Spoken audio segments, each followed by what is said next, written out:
Ben voilà pour la deuxième partie de cette vidéo sur les champs électromagnétiques et les solutions que l'on peut mettre en œuvre dans une maison, dans un appartement pour contrer un petit peu tous ces champs électromagnétiques dans une maison. Donc la première vidéo qui parlait des YAC, là sur cette deuxième partie de vidéo on va parler des contacteurs de mise à la terre. Allez c'est parti. Qu'est-ce que c'est que cette bestiole ? Donc un contacteur, donc le YAC, hein, on n'en parle plus, d'accord? On va parler de ce boîtier-là, ce contacteur de mise à la terre. Donc en fait un contacteur, qu'est-ce que c'est? Ben, tout simplement c'est un interrupteur qui lui comporte 4 contacts, 2 ouverts et 2 fermés. Ce contacteur est piloté par un interrupteur à proximité immédiate du tableau électrique hein, que je vais installer. Et donc ce contacteur, qu'est-ce qu'il va servir? En fait, on va choisir finalement de ce qu'on va couper la nuit dans une maison et ce qu'on va conserver.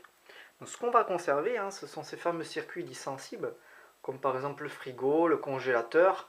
Hein, bon, ça c'est un petit peu ballot si ça reste coupé toute la nuit. Hein, il vaut mieux que ça reste en tension, quoi. Le cumulus, parce qu'il y a certaines personnes qui ont, par exemple, leur abonnement EDF avec le tarif nuit. Donc le cumulus, lui, va chauffer que la nuit. Donc effectivement, si on le coupe, finalement, il ne chauffe jamais. En réalisant la maquette, je me suis posé la question de quel circuit est-ce qu'on pouvait conserver en plus. Et j'ai pensé, un truc tout con, hein, à la sonnette et au portail. Parce qu'effectivement, si on coupe ça, et que par exemple le voisin il a le feu chez lui et qui vient sonner chez vous pour appeler au secours, et finalement c'est un petit peu ballot pour le voisin. Donc voilà, j'ai imaginé un petit peu les circuits que l'on pouvait conserver. Bon, on peut en conserver d'autres. Hein. Et donc les circuits que j'ai décidé de couper, hein, finalement, tout le reste de l'éclairage de la maison, hein, les prises des salons, de cuisine, plaques, four, lave-vaisselle, lave-linge, hein, tout ce qu'on n'a pas besoin la nuit dans une maison. J'aurais pu rajouter les radiateurs électriques, hein, parce qu'on sait que les radiateurs en plus c'est des gros polluants en termes de champs électromagnétiques, donc on pourrait bien finalement rajouter les radiateurs électriques. Donc la colonne de droite, hein, on l'a vu, hein, c'est tout ce qui va gérer les chambres. D'accord? Ok. Alors je vais faire une petite simulation. Hein. Donc on va enclencher le contacteur par le biais de cet interrupteur. Voilà. Donc là, tout l'éclairage de la maison est coupé. Toute la partie chambre est coupée. Et les prises de salon, hein, tout ce qu'on a décidé de couper est coupé. Et tout ce qu'on a décidé de conserver reste allumé. D'accord? Je vais rallumer. Voilà. Là, tout s'est remis en route.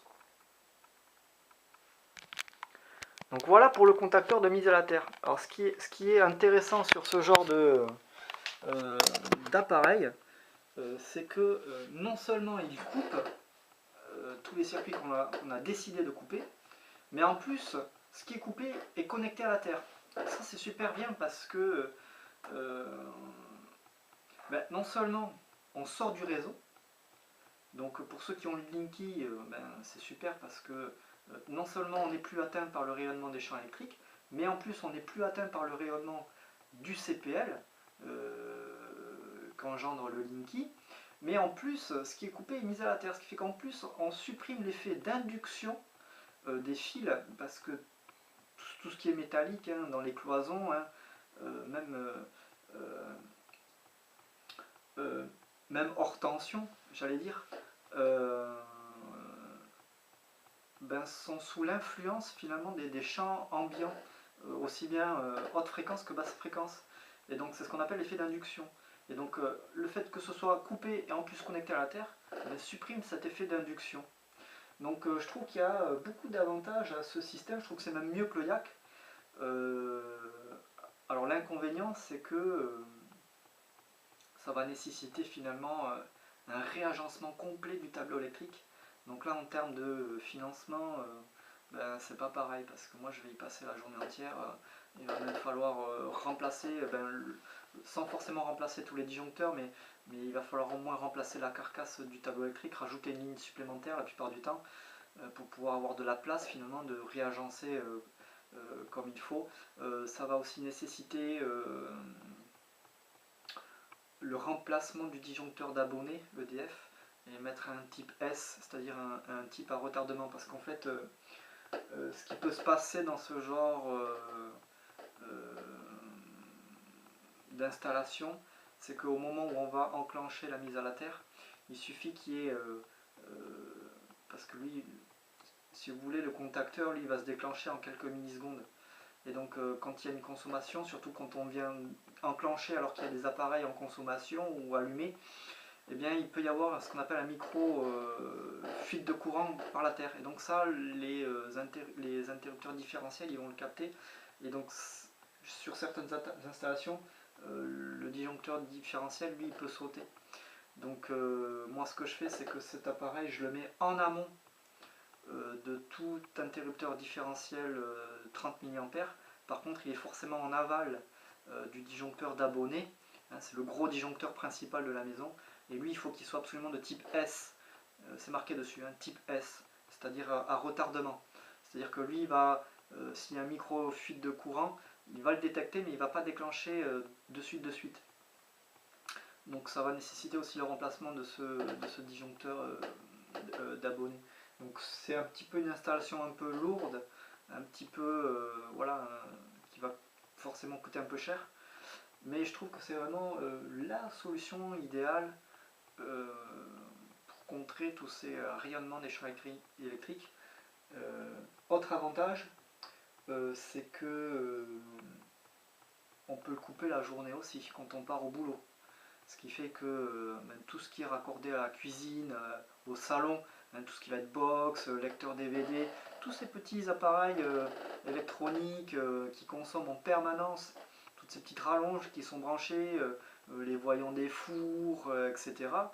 Eh bien, on va gagner aussi sur la consommation, sur la facture EDF, hein, ça c'est important aussi. Voilà, c'est un avantage supplémentaire aussi. Seul inconvénient, j'avoue, c'est bon, à part le fait que c'est quand même une grosse installation qu'il faut changer, il faut agencer tout le tableau électrique, c'est qu'effectivement du fait qu'on va venir déclencher par le petit interrupteur que l'on va installer à proximité immédiate du tableau électrique, ça va nécessiter l'obligation d'aller se coucher avec des petites lampes torches, parce que effectivement tout va être coupé. Tout l'éclairage va être coupé. Donc il va falloir se coucher avec des petites lampes torches. Et effectivement, quand on est... il y a des gens chez qui ça peut poser problème, notamment quand on a des enfants en bas âge. S'il faut se lever, enclencher le tableau la nuit parce que le gosse il s'est réveillé, machin. Bon. J'avoue que c'est pas...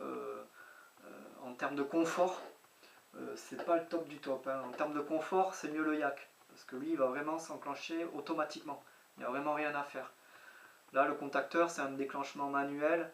Et bon, une fois que c'est coupé, tout est coupé, quoi. Il faut se relever avec des lampes torches pour aller re-enclencher. Voilà. Il y a un petit inconvénient de confort. Mais en termes de rayonnement et champ électromagnétique, je trouve que c'est quand même la meilleure solution.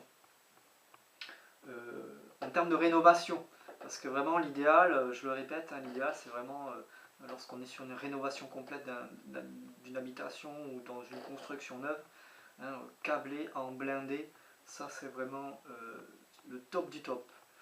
Lorsque vous êtes sur une réflexion de toute l'installation électrique, pensez à dire à votre électricien de séparer la zone nuit. Hein, en termes de prise et d'éclairage, hein, de dédier un disjoncteur pour la partie nuit qui vous permettra, vous plus tard, si vous voulez installer un yak, c'est que vous êtes sûr que l'électricien n'a pas foutu les volets roulants dessus ou un radiateur électrique ou quoi que ce soit. Comme ça vous êtes sûr que ce sont des circuits qui sont dédiés pour les chambres, pour la zone nuit, et vous êtes sûr que derrière vous n'allez pas avoir de consommateur fantôme, et comme ça vous serez certain de pouvoir installer un yak. Voilà pour les petits conseils et ce que je pouvais vous dire, sur ces appareils hein, que l'on peut mettre pour réduire l'impact des champs électromagnétiques. Attention, on ne s'improvise pas électricien, c'est dangereux, on peut foutre le feu à la baraque. attention, il faut être électricien, il faut avoir les assurances qu'il faut. Bon, chez vous, vous faites ce que vous voulez, mais chez les clients en géobiologie, on ne fait pas n'importe quoi. Voilà, je vous remercie d'avoir visionné ces vidéos. Je vous dis à une prochaine vidéo, et puis merci et à bientôt. Au revoir.